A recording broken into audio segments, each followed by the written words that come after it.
Hello guys! Welcome back to Marcos World Channel. So for today's vlog, magto-troubleshoot tayo ng ating control room aircon. Kasi nga, hindi na siya nagpaparamdam. Parang wala ng lamig. Kaya i-check namin kung ano yung problema dito.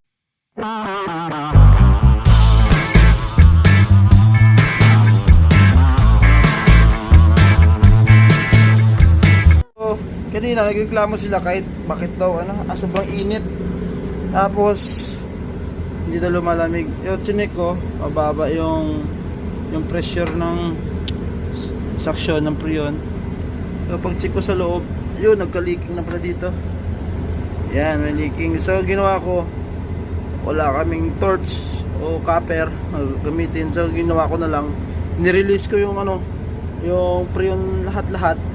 Lubos ko yung Freon sa system, tapos linisan ko yung pipe, tsaka lagyan ko ng Dibcon.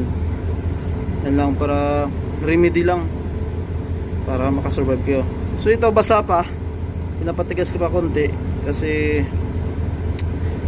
pag ganito yung texture ng Dibcon natin, hindi natin siya mamomold ng makinis. So nilagyan ko muna, and then magtigas-tigas konti yung Dibcon, saka ko na pakikinisin gamit yung tubig. At ito na nga, babalikan natin yung ating project. So check natin kung basa pa ba yung ating Dibcon. Ouch! Up! Basa! Bakit basa?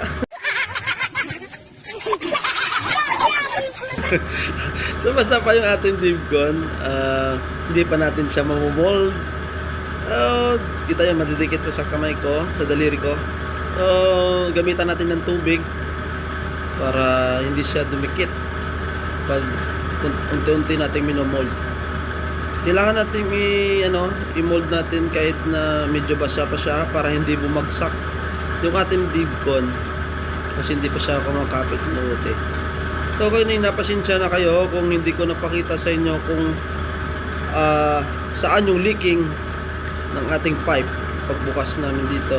Nakalimutan ko kasi yung phone ko na lowbat pa, pero I assure you na dito yung sa likod ng ating Dibcon, yung ating butas. At ito na nga, tumigas na yung ating Dibcon.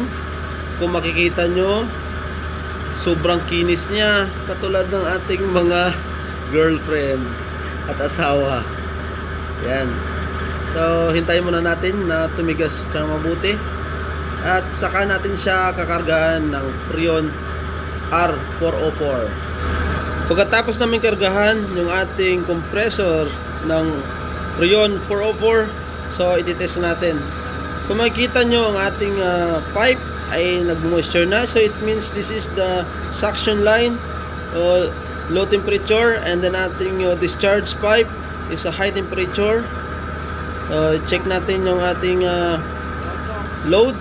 So 10.1 amperes, ang ating discharge is 2 megapascal, at ang ating suction 0.75 megapascal. At ito na nga, gumagana na yung aircon natin. Unti-unti nang lumalamig. Ayan, 23 degrees. Parang kayo, lumalamig na din.